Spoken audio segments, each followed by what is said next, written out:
I'm very well, thank you. How are you? I'm chill, man. I liked your page. I saw Ocean Artist and I was really curious about what that meant. And I saw all those beautiful prints. Are they prints or are they paintings? What the Gyotaku?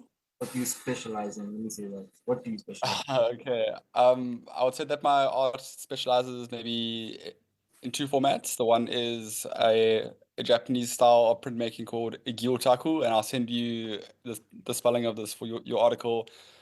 And that's basically the process of taking fish that I catch, or in the case of a sand shark that I find on the beach, and I cover them with a non-toxic ink, and I press fabric over them to get the imprint from that. So as an ocean artist, as a very ocean-minded person, I'm very conscious of the food that I eat and the way that I engage with the ocean, and the Gyotaku comes in to sort of help me memorialize fish that I effectively kill for my consumption as a way of paying respect to that fish. And I'm very, very passionate about that. On the other side, I do stippling, which are drawings. So drawing with like hundreds of thousands of very small dots. Um, and that's mostly just been a practice of trying to hone in my attention span, which I'm quite an ADD person, and I've needed to practice focusing for long periods of time, and I've just gotten really, really deep into that, and it's just kind of evolved from there. Yeah. That's interesting, man. Now that you mention it, it does seem like your work does carry that ocean consciousness. And I can see some different work. I think it's your on your Instagram. It's Yeah. turtle, a turtle print on the background of an ocean. It looks like the ocean is made out of stipplings. If you can see it. Oh, yeah, yeah. That's just like a normal background that I added for the Like, aesthetics. So that's obviously not part of the artwork. Yeah. So I turtle. try while I'm doing those drawings, I try and learn about the animal or the environment that I'm drawing of. So I listen to lots of podcasts and audiobooks. So it was like while I was drawing the turtle, I was listening to a podcast about like turtle migrations and their inbuilt GPSs about how they use like the magnets of the earth to return to the same beach every single time. Like so a turtle hatches on a beach, it goes out to sea, and then like it doesn't matter how far it goes, when it comes to lay eggs, it goes back to the same beach, which is why our beach conservation is so important because if the beach of the turtle, the way it hatched is degraded by construction, then that turtle won't be able to go and lay eggs there. So yeah, it's like a random thing that like now fills my brain, but the art process facilitates that and allows me to grow as a conservationist as well. Are you a conservationist on the side or is it main? No, like I think more by I don't know, by interest and by title. I didn't study conservation like at all, not like officially anyway, but obviously someone who spends so much time in the ocean, around the ocean space is something that I care very deeply about, and I try and advocate for that where I can. Okay. What did you study for reference? I studied fine art. How are you? What school? Excuse me? What school? Or what did you I went to Stellenbosch University. say? Yeah. I also studied fine arts. I was on Michaelis. Really? Yeah. So, Okay, okay. so it's just interesting to hear these kind Fun of guy. perspectives again and really get into the art of it all. Ah, I love your work, man. It's really interesting. I did want to ask where are you originally based? I'm originally from George, which is where I currently am.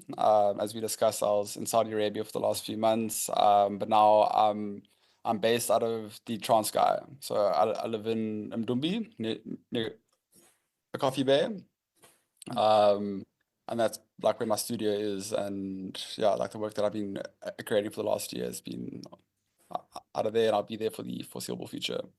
Ah, yeah, man. Can I ask what motivates you to keep creating work? Maybe something can inspire people who need this. Sure. I think like specifically with the drawings, Or the the process, if you want to be general.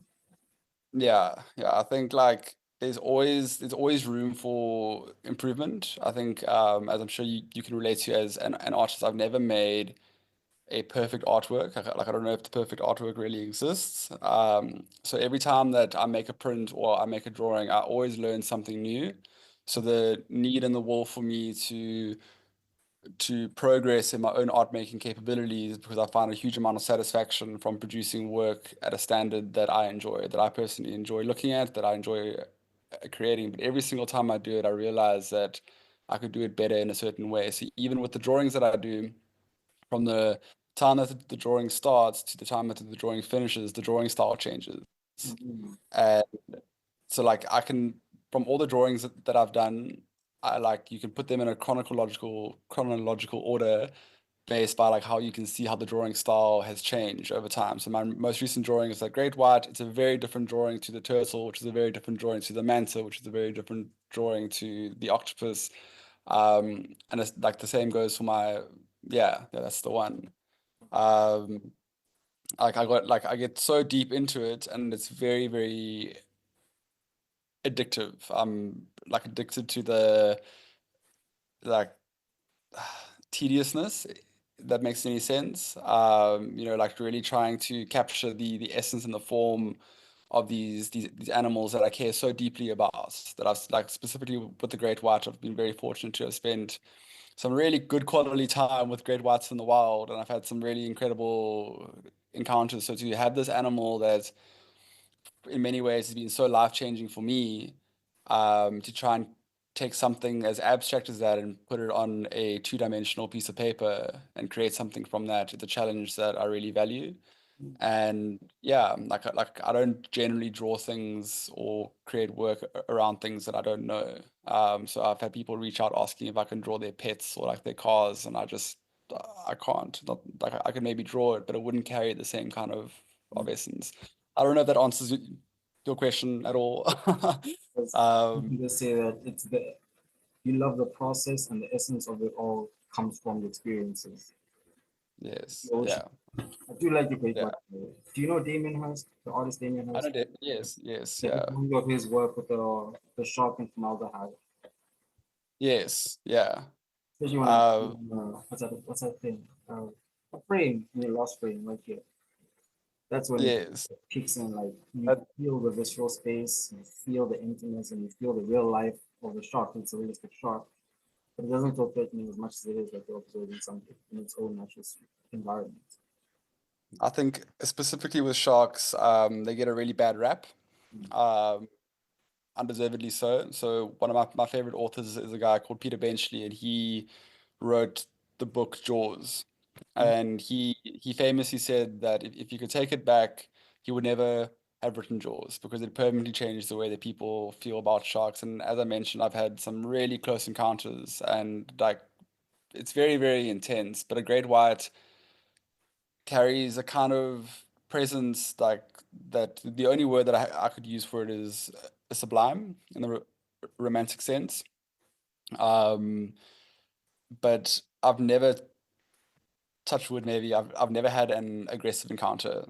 When a great white swims past you and they look at you, they look directly into you, and there's nothing separating you from the shark. And it's something that's allowed me to maybe be a little bit more humble in the ocean space, learn my place in the world a bit more. And every time that I feel like every time my ego gets ahead of me, the ocean has a way of bringing me back down to earth. Maybe I fall off a bigger wave or something, I get held down for a while, or I have an incredible encounter that just really reminds me of just how small I am in the bigger scheme of things. And the Great White has been a big symbol for me in that way. So that piece in particular has been really big for me, and still is. So I'm trying to figure out where to go from here in that regard. As far as the Gyotaku goes, as I've gotten older, I've been a lot more selective with the fish that I catch and the fish that I eat, just in terms of my environmental impact through the ocean space. But as far as the drawing goes, I'm really keen to start the next drawing, but I don't know what to draw. Um, uh, from here. Yeah, So interesting, especially when you're so I want to ask about this shark encounter. Was it in a cage or was it just no. So I grew up in the Garden Route, which is famous for its white sharks. And I do a lot of spearfishing. It's one of my biggest passions. So I've been very fortunate from a relatively young age that like once or twice a year I bump into a great white at some point. If you're going to spearfish in the Garden Route and you do it enough, at some point you are going to have a great white encounter. Less so these days because the great whites for the most part have left, unless you go as far as Plet. But there was one encounter in particular where I was diving off a reef near Mossel Bay that I've dived many, many, many times, and it's famous for its great whites, but I'd never seen a great white there, and I think I maybe got it a little bit too cocky. And first rule of diving is you never dive alone. Mm. But I was young. I think at that stage I was 20, and I was just in life was just going through some things, and I went for this dive, and I was having a great time. And next thing, this great white came and bit the buoy. So like when you spearfish, you have attached to your spear gun by length of rope, there's a buoy, and that buoy serves the purpose of letting boats know that you're in the area. And also, if you do spear some fish, you put it on the buoy instead of keeping it on your person. Just so if a shark or a seal does want to come and steal your fish, it bites the buoy instead of biting you. But at that point, I hadn't actually speared anything, so I was just like swimming around, having a great time, and this shark came, bit the buoy, and I just felt this big tug on the end of the rope, and I like look up and I just see this massive tail like thrashing on the surface, and I was like, oh my goodness, it's a great white. It's so hectic. So And I try to pull the buoy away from the shark because I actually thought it had just swum into the rope and got entangled. And then I literally watched like basically in slow-mo this shark turn around and like bite the buoy and then swim out to sea with like trailing me behind because I didn't want to let go of the gun. So it took me a while to detach the rope from the buoy. Eventually, I managed to get the like the rope off my gun, and I'm like bobbing in this beautiful blue water. I can't see the bottom anymore, and I'm like waiting for something to happen. And out of the gloom, this like insane, beautiful 4 meter female great white swims straight past me, but like maybe within 3 meters of me.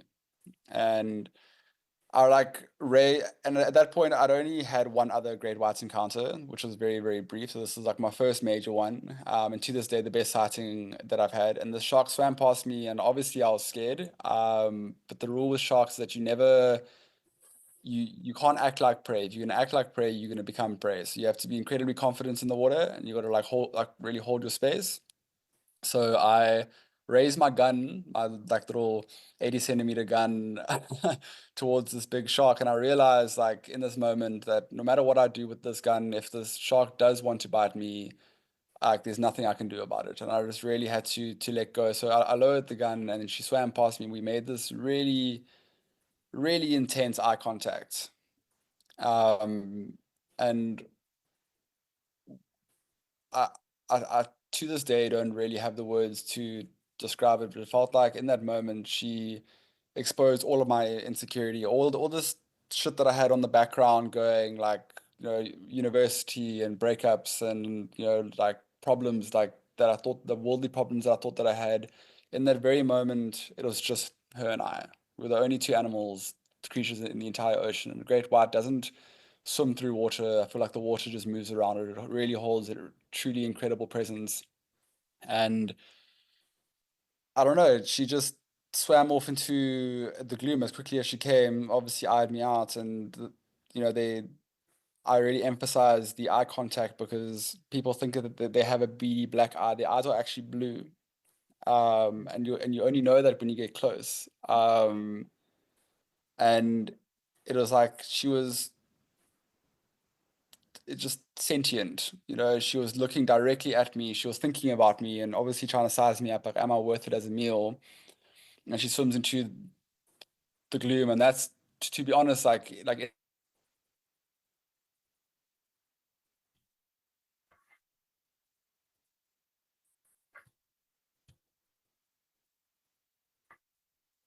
my existence. Alright, let's continue with the next question. The last two questions. You actually gave me a lot, and I appreciate that. The stories are very insightful. That shark story is actually very inspiring. Maybe it was just a moment where you had to experience and you could find yourself in your purpose. Like this, Yeah, those things at that time were not you. Now you become that person. It's kind of cool. the shark, that particular shark encounter opened up literally maybe my whole view on spiritualism and my place in the world. I would say that I learned more about God in a 8-second encounter than I did ever through any other means. And it's completely consumed the way that I produce art, and as a like knock-on effect, it's consumed the way that I just interact with the world and where I'm going forward. And I really owe who I am as a person, obviously to many other factors, but if I can bring it down to like maybe one ultra life-changing moment, it was that. Um, and yeah, I'm very, very thankful that I've been able to experience the sublime in such a visceral way. It's been cool. That's great, man. Last question. Now, what legacy do you want your art to leave behind? It's last for a very long time. Yeah. Um, I really hope that people who see my art, experience my art, get filled with the same sense of curiosity and wonder that I experience. I hope that the images that I create, be it through the drawing, the photography, the Gyotaku, and the concept behind it, acts as a record for our place within the worldly experience. I think humans are very good at elevating ourselves above our environment, but don't always consider ourselves as part of the environment. And if anything, just to have a record of my adventures as a fisherman, an ocean enthusiast, in this changing world is very valuable. You know, we don't know where our oceans are going. So to have artworks that are prints from actual fish giving their sizes and their like the date captured and where I was and all of that, maybe at some point over a lifetime of fishing might become a scientific record. I don't really know. But I would like to hope, I would like to think that my art will just provoke thought around our place within the environment. That's all that I really hope. It's the if I've achieved one thing, I hope it's that. I hope so too. The work is it's poignant, man. It hits a visceral response. It's like when you see an animal really up close, there's nothing else like it, let alone a fish, especially because they live in such a different world than we do. So it's just extra visceral when you see it up front. Man, Thank you, brother. the interview was really insightful. I've learned a lot about the ocean and learned a lot about the work is very inspiring. I really do appreciate it. And I appreciate you being an artist and you following your passion and letting it take you somewhere. Thank you, brother. I really appreciate that. And I I really appreciate the opportunity that like yeah that you reached out. Yeah, I've never given an interview before, so forgive me if I've been like a little bit nervous and rambly and and all of that. You're great. But yeah, it's a deep honor, and I would love to like I know that I'm the one being interviewed, but I would love to hear more about your work and all of that. Yeah. Yeah. In brief, I'm also a printmaker and a photographer. I used to Okay. do a lot of work back in school, but I had to come back and work like corporates, what have you. And at Yeah. the point it was like I had to make a decision what direction I want to go in. Lately I'm trying to work with studios again, like Artist Proof here in Joburg, get back into Mm, making I'm thinking of making a lot of conscious black political art. I'm really into politics, I'm really into that. Not just identity politics, but the way it shapes our realities. mm. An idea and a concept. But I've also fallen in love with entertainment. This is what this is. Okay. Like, let me see if I can get into entertainment and the fun side of it because I worked in advertising and I got to see up close like what's like I worked at E basically. Okay. Yeah. And it was really interesting to see what they do, like from production of shows to marketing shows to producing like E-news, ENCA. Like, wow, this is so cool. I also want to do this. So as I'm working on this, as my hustle and my little project, I'm also trying to learn more about art and also get back into printmaking and also balance a career like a 9 to 5. Yeah, So I want to get back into it, but it's gonna take some time. I can show you some pictures later on Instagram if you're I interested. would love to. I would love to. Yeah, I'd really appreciate it. I think you can check my page. Yeah, you do I've follow. seen some. Yeah, Yeah, this is the I've bottom seen. of my fine artwork, and I still have some prints up here somewhere. I'll send it to you. Don't worry about it. Please, bro. I'm a big lover of art in all of its forms, and specifically like the artists that create it. Because you and I obviously come from two very different worlds, so I think that we can meet in the middle by sharing our art together. And what you're doing is really important, giving small guys like me a bit of a platform to um, share my work and speak about it. And yeah, you just need to let me know what I can send you if you want photos of the work or a link to my website or I whatever. really appreciate it. Always, it's gonna help Of get course. a picture, and I'll figure it out. I still have to edit it. It's also my first time really doing this. But overall, I'm Oh, really? yeah, it's like I really took a chance. Am I your first? Yeah, in a way, yes. Yeah. That's an even bigger honor. So thanks for being here. So you made it easier. Uh, Thanks, man. I really appreciate it. I also don't mind sharing this with people. Like once it goes out on social media and I send it to you, then just share with your friends. Maybe they also want Yeah, to. It'd be so cool to of see course. a community where people can see this kind of stuff in the beginning stages and just grow with the artist rather than just be on the exhibition somewhere where it's a cold environment, it's a cold interaction. It's like, hi, I like your work. It's expensive. Let me go. And then you never see them again. I want people to engage, Yeah, people to talk about it, and people to really be involved in the community. Because a lot of yeah, artists who don't know artists, and that's the gap I'm trying to fill. Especially yeah, like South African artists, we're more than just our history now. We are the present, we're contemporary, we're making work that speaks to South African values today, not just yeah, man. like, Preach, brother. You should write that down. I'll keep that in mind. Well, let me end this interview. I think like 20 minutes. So thanks for your time again. Really appreciate it. Dude, thank you so much. Hope you have a blessed day. Yeah. Yeah, All right. epic, brother.